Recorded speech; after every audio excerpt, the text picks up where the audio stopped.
Brothers and sisters, yesterday was a day of amazing grace. To see 10 saints canonized, to be in St. Peter's Square, was my first time ever at a canonization. It was powerful in the sense of the church on earth and the church in heaven, and this really concentrated sense of the awareness of both. You know, that the church on earth is contemplating the fact that is now being declared that these 10 sons and daughters of the church are in heaven with the Lord. And it was just an amazing feeling, an incredible grace.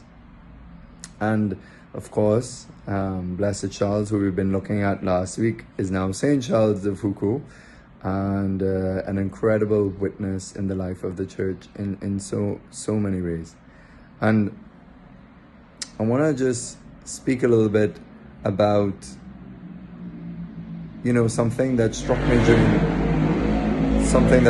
me during the week about Blessed Charles, Saint Charles.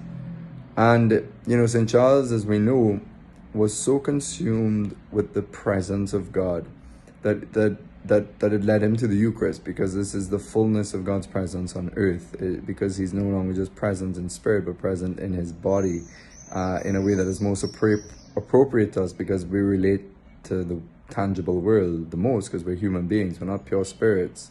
We are spirits in flesh. And so, the Eucharist is the Lord himself is humanity. And so, he would obviously go there because this was the most, in one sense, concrete presence for his senses. And so Charles, you could say, is a man who's really hungry for God's presence, just to be near God. And so, as we saw during the week, that's why he couldn't get over the fact that I can go by the tabernacle and I could be with Jesus just like the early apostles.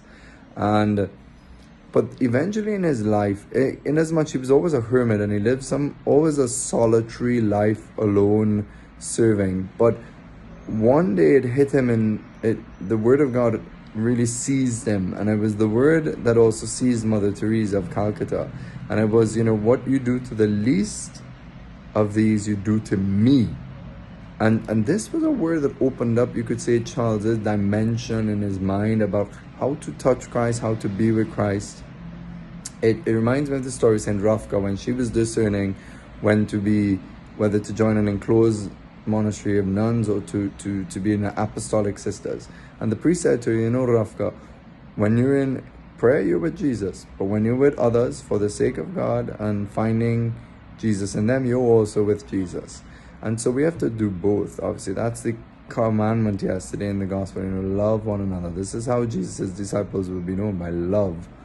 And this really kind of framed the kind of hermit that Charles would become, that he won't become a recluse, which is totally alone, but he had a hermitage, and he dealt with people a lot throughout the day. People come for advice, guidance. He was a brother to them.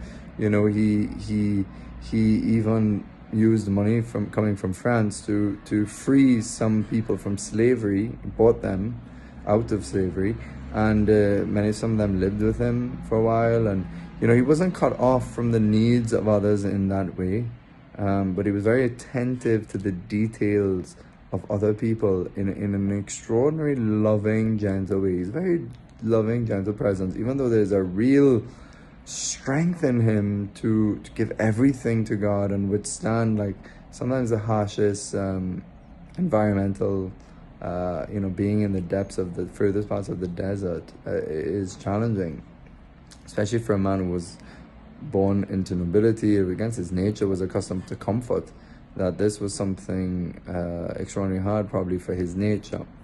And so, but Charles would then stretch out his vision of contemplation, that not only would he look to see Christ and adore Christ under what looks like bread and wine. We know it has changed in the Mass to God, but it still keeps the appearances of bread and wine. But he would look beyond those mere appearances to the reality of what is. And this is the contemplative. The contemplative is one who sees things according to faith. Sees the events happening in their life according to faith, not what looks like mere appearances.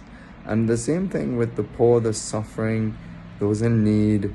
We have to look beyond just the person to see Christ, that they're actually united to that need, united to that suffering. And this was Charles. He would touch the Eucharist in one sense, in the sense that he touched Jesus in the Pope, and he wanted to, I guess, have that, all the contacts with the presence of God, you could say, in all its ways. So I would say that he's a lover of God's presence and a lover of people, because they are images of God's presence. God is first for Charles. He's first, has to be first for us, and God has commanded us to love others, and so he images this so well. Blessed Charles, Saint Charles, that he images this amazing ability to go beyond just mere appearances of a human, to know that it's Jesus looking at him through that person.